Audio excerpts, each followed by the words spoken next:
Je voulais juste que par rapport à une situation d'exercice, par rapport à une même situation où l'exécution est moins bonne, est-ce qu'on ne peut pas, avant de changer selle, avant de modifier la selle, est-ce qu'on ne peut pas s'amuser à rééquilibrer la selle?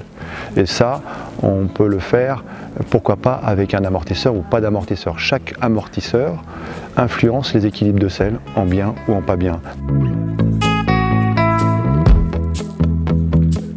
Les deux situations qu'on a vues sur deux chevaux très différents, avec deux selles très différentes, parce qu'on a vu une selle d'obstacle et une selle de dressage, la conséquence était la même, et c'est pas rare que ce soit la même.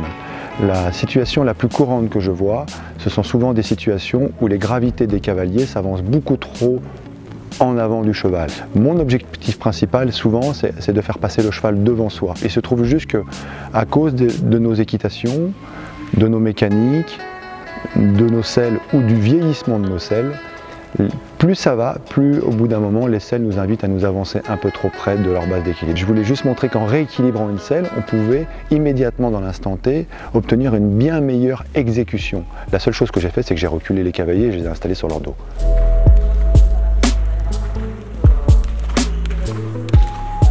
Dans ces situations, c'était deux amortisseurs qui influençaient la selle vers un déséquilibre dit avant, c'est-à-dire que l'arrière monte et le bas descend. Donc le cavalier, il faut toujours se poser la question de là où ça va emmener le cavalier. Et là, en l'occurrence, c'est le glisser vers l'avant. Et quand on glisse vers l'avant, c'est pas les épaules, c'est vraiment encore une fois la gravité. Donc j'ai juste utilisé un amortisseur qui allait dans le sens inverse, un petit peu plus large, un petit peu plus dense, qui s'écrasait pas devant. Et du coup, la selle restait un peu plus dans un déséquilibre dit horizontal. Donc il pouvait plus utiliser le dos du cheval que le garrot du cheval.